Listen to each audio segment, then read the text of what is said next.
Welcome to the Mindful Love Podcast. My name is Tabitha MacDonald. I am your host and guide on this journey. Today, I want to talk about pain. I was at an intuition conference for 5 days in San Diego with my mentor, Chris Duncan, and it was such an amazing journey of developing and harnessing the skill of intuition. And when I got home, I had a phone call from my dad, and he said that my stepmom was in so much pain that he was really scared. And I heard the fear in his voice. And I do body work. I treat pain for a living. I'm quite good at it. It's how I got into coaching, because I noticed the difference between emotional pain and physical pain. I just saw a tremendous gap in care there, being able to address both. And when he called, he was so scared, and I had just got home from like 10 days, and the last thing I wanted to do was go to Washington because it was a 5-hour drive. But I stepped into my heart and I asked myself, I said, would you regret not going? And, the answer is always yes, because one of my top values is family. And so, and then I asked myself another question. I said, were you are you going because you want love and approval from your family, or are you going because you want to? And it was immediately, I'm choosing to go because of how I will feel. I love to be of service. I love to help people out of pain. And I would love to help my stepmom, who I love very much, out of pain, because I know I have the skills to help her. And so I got in the car the next morning, and as I was driving up there, I listened to William Whitecloud's book. And I've never listened to William Whitecloud, but he came in at the end of our conference and he really spoke about the 3 levels of consciousness. And the way he spoke about it resonated with me in a different way than I have heard before. And so I thought this would be great. I could listen to William Whitecloud's book on the way up, and it's all about the structure of our reality, and changing the structure that we live in is the secret sauce. So when I got up there, I got a hotel because I do online coaching. So I had some calls that I had to do before I went over there. And so then I went over to my dad's house, and I just kept grounding in my own energy and saying, like, what's my intention? What's the end result of what I want um, to accomplish here? And I just kept thinking, like, I just want to show up as myself. I'm going to be authentic, and I want to help my stepmom out of pain, into a body that feels good. Like, it was like I really want to help her step into a body that feels good. And so often we think, I want to get rid of pain, but pain is there as a messenger. It's our fear of the pain that makes the pain so loud. And the hard thing is that not enough people understand that. So we keep treating for pain. And one of the major switches that I did with my bodywork clients years ago was switching them into, what do you want to do with your body when it doesn't hurt? And it was so hard to get people to even consider that. And that's when I really started looking for tools to help people shift their identity of pain, because it's being trapped in the loop of pain, the identity of pain, that keeps people stuck. And you just can't see outside of it. It's like a giant prison. And the pain is so loud and so overwhelming. And once we have the identity of pain, it doesn't matter, like, if we switch it to physical pain, emotional pain, or energetic pain, or mental pain. It's going to find a new way to present itself until we stick ourselves in an entirely new structure. And so when I got to my parents' house, there was a lot of chaos energy, because excessive pain and codependency has just massive chaos energy around it. And so I just kept, like, grounding and centering and trying to clear my mind and assess the situation and tap into my intuition. But her pain was so loud, and I can just feel pain and I can hear it. And I was like, okay, what's the first step? And then my dad, because he loves his wife so much, kept asking, like, what's the process? Can you fix this? Can you fix this? And I was just feeling the pressure of their fear. And it took a tremendous amount of energy for me just to ground and center into my own space and not come at it from a place of fear, just to stay in the end result of I would like her to feel good in her body. And so when I tapped in and I was like, okay, what's the first step? I just thought it's hydration. Like that's the first step. And so I said, okay, I'm just going to give her some electrolytes because she's so dehydrated. Her body is shutting down. And, she said what most of my clients say. She goes, I drink tons of water. I don't know why you would say that. And I'm like, you're not retaining it. It's just flushing out of you. And so I gave her electrolytes immediately and I noticed the shift immediately. And then as I'm doing this, I keep getting these questions of when is this going to be over? What's the next step? What's all the steps? And I was laughing inside because I think, wow, I bet this is how the universe feels when it's working with me because I kind of try to control the end result. I always try to control the process. And I just kept hearing like, let go, let go, let go. And I was laughing internally because I'm watching my dad try to control the situation. He wants all the steps and he wants all the information. And I just kept grounding back inside and I kept going, let me just do one thing at a time because I have to see if this creates the shift I need so I can move on to the next thing because the pain's so loud. I can't identify the origin of it yet. And so I was just laughing internally because I really was like, oh my gosh, the universe is literally up there, like laughing at me, going, this is the lesson you needed to learn here. Um, and so as I'm like walking her through how to like get through the pain, then I was like, okay, like we need to get you some magnesium. So I found some calm powder in the cabinet. And so I gave her some calm. And then as we're getting her hydrated and we're getting her nervous system to settle down, I decided to try to like find the origin of the pain by, putting my hands and doing some palpation. And the tissue was so irritated, I couldn't even palpate it. And so I was like, okay, that's not the right step today. And so I just quieted my mind and I listened and I just thought, oh, okay, I'm going to put her into some egoscue positions. And the way I saw her pain was like this thick cloud of smoke that was just taking over her entire system. And when I see it like that, I realize like this is so much bigger than like a rib head being out or just an emotional response, not just but it was, it was bigger. And so once I got her into the egoscue position on the floor, I played the Ho'oponopono meditation for her, which is this beautiful Hawaiian prayer that's designed to, I believe, and I might maybe not be getting this correctly, but I believe that it's helpful in just dispelling of negative energy from the field. And so she was laying there in her position, and I was just playing the Ho'oponopono. And I was like, okay, let's just do some gentle breathing. And I started down regulating her nervous system with her and getting her nervous system to regulate through breath and through positioning and meditation. And so as she was laying there doing that, and I was just kind of like scanning her body with my mind, and it just occurred to me that it wasn't about the pain, it was about the addiction to pain meds. And I could see it so clearly. Like it was like, I'll use it just an analogy. It's like you have this kind of like other entity living inside of your head. And we'll just call him George for now. And George was inside of her mind and he wanted the pain medication. And he was like a little child. And he knew that if he amplified her pain enough, that she would keep feeding him more of the pain meds.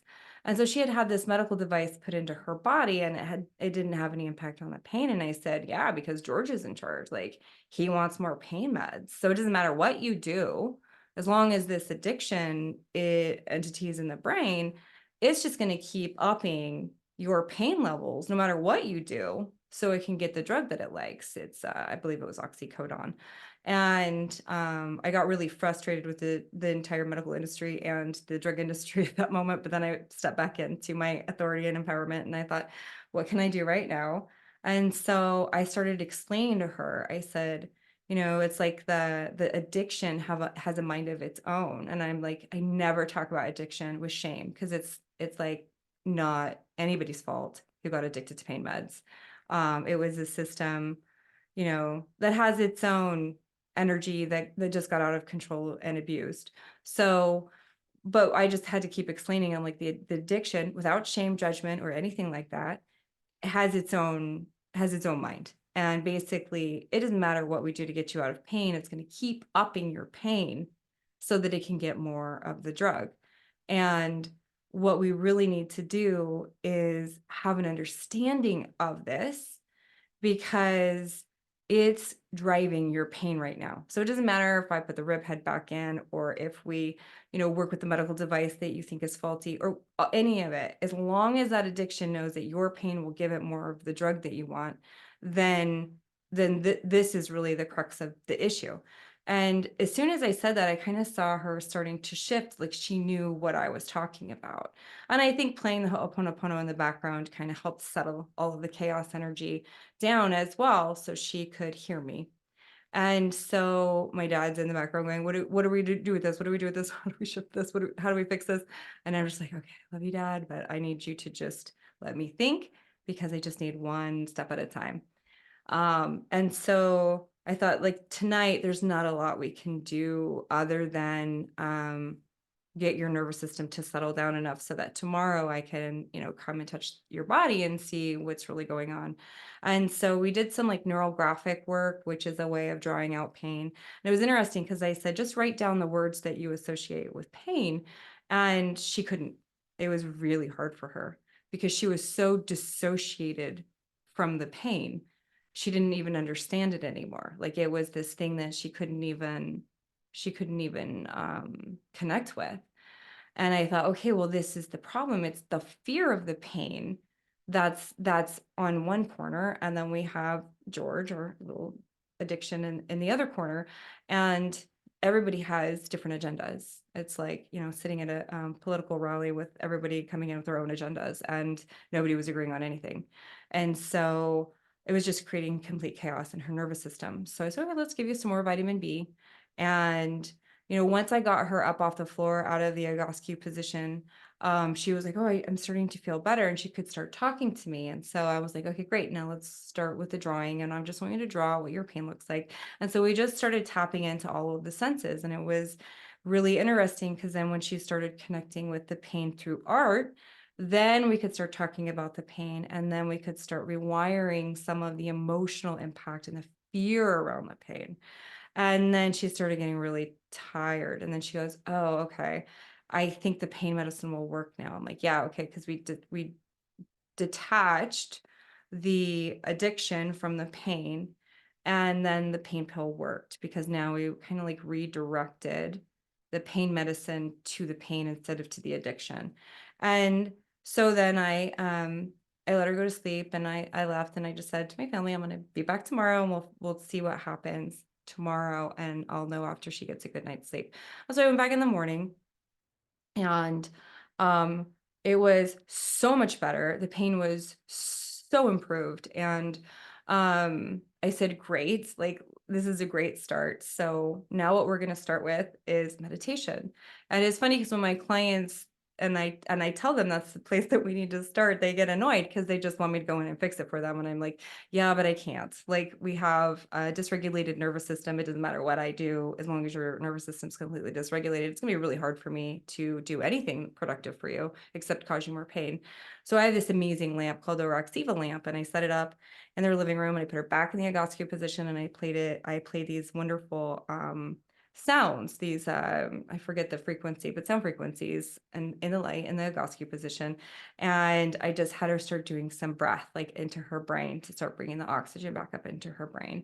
And she was there for a while. When she came out, she was like, wow, I feel better. Like, her whole demeanor completely changed. And it was amazing to me, because then I could like start touching the body, and I was like, okay, so we really don't have anything that feels like out of place or out of alignment. I mean, I can tell that there's a nerve that's like really loud, and we want to downregulate the nerve a little bit. But like, even just going anywhere near it was too much. So I said, right now we just have to focus on shifting your identity. I said, because what's happening is you had this long-standing identity of pain. And because you live in the house of pain, literally, you live in this house of pain known as your body, as long as you live in this house of pain, you're going to find another way to create pain. So this one will lead to another one or another one, because your structure of reality is I live in a house of pain. And so what we need to do is create a whole new structure for your identity to move into, which is I have a body that I feel safe in, or I have a body that I feel good in. And once we move you to the new identity, then it'll be easier for us to take aligned action to keep you there. And so we did some alignment work to get her over into the new identity. And it was like, what do you want to do? You want to go shopping? And it was like, it was that simple. It was like, yeah, I want to go shopping. And it was so much fun to be able to walk around and go shopping in a body that feels good. I'm like, great, let's anchor in on that. Like, let's talk about that emotion. And now we're changing the internal state of the body in alignment with the emotion of the end result, which is the work that we do in coaching, as we align the person with the emotion of the end result. And it was like freedom, ease of movement, joy, fun, all of those really positive experiences that we crave as a human being. And so in that house, pain doesn't exist, because if we focus on pain, pain has to be there and it's going to be loud. And the fear of pain makes it even louder. And it's really that we don't have a lot of widespread tools to get people out of pain. And it doesn't matter if it's physical pain, emotional pain, mental pain, energetic pain. Like, a lot of people are looking for tools and they get confused because they don't understand that if their structure is one of solving for pain, they'll always have to have pain to solve for. But if we can shift their structure to I have a body I feel good in, to I have relationships that I love, to I'm living a life that I love, full of joy and fun and doing things I enjoy, or I have a life that's meaningful and has purpose, and I'm the predominant creative force in my life, meaning I get to choose what's next. I get to choose. I get to create my new reality. And once we feel more empowered, then the solutions become more clear. And a lot of the time, they're not logical. Like, they're just not logical. And that's because logic isn't in this structure all of the time. It's in an emotional reaction, especially when we're dealing with pain, because pain is one of those things that will take away everything that you love, because the louder the pain is, the less you get to enjoy your life. And now we become so addicted to solving for pain that that becomes the identity. It's literally how I got into coaching, because I would have these people come in and they would have been in pain for a long time. And I know how to do the structural stuff and the soft tissue stuff. And it was so frustrating to me. And that's when I really started understanding the body and how it traps emotions. And then I really started understanding the identity and needing to shift our identity away from someone who lives in chronic pain, because you can get stuck in it, and then you can be out of pain but really not know how to stay there, because in some way either the pain was giving you something, or the fear of listening to the pain was keeping you trapped in it, like a prison cell. Like Rumi's quote, why would you stay in prison when the door is wide open? And it's like, because it's clouded by pain. Like, pain is literally clouding the door and you can't see your way out. So what is the solution?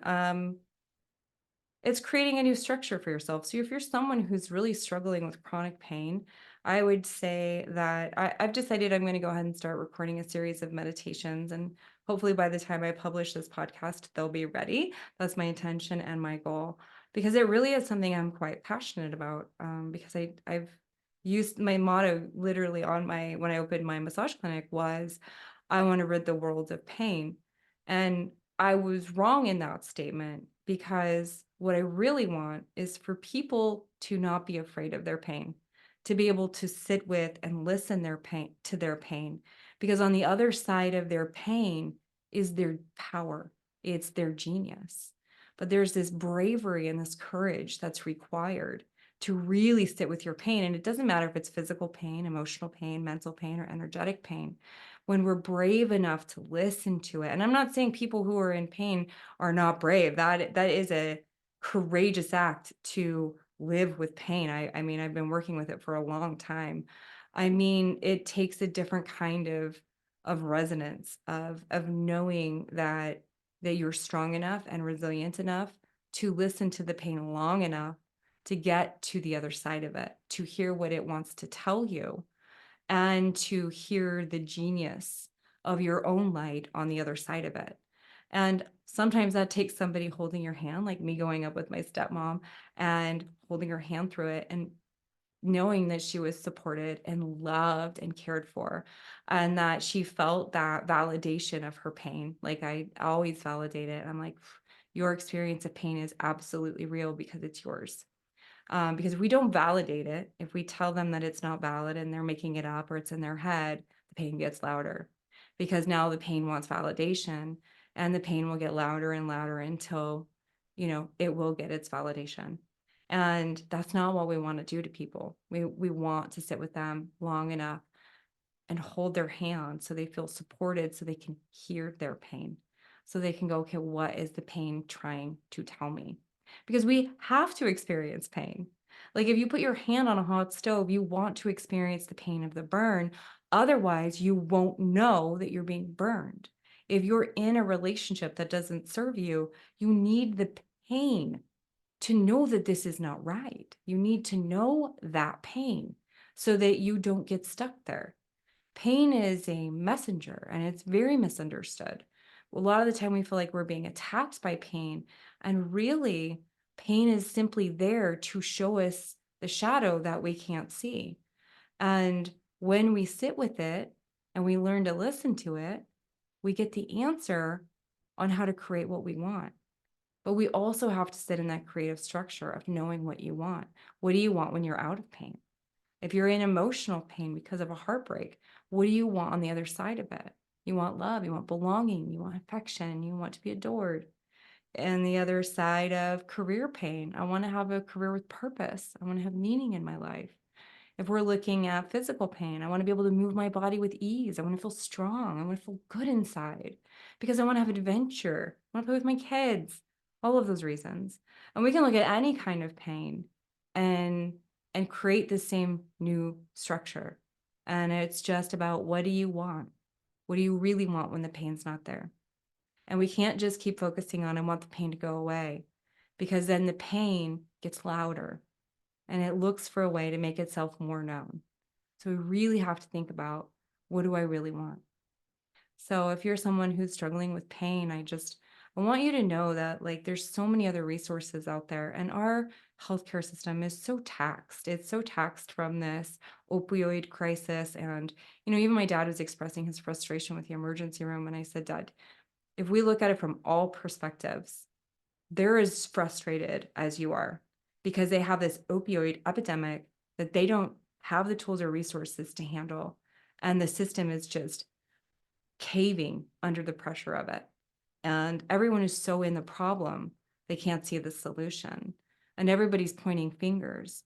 And we have to start empowering each other to take the responsibility over the part that we can.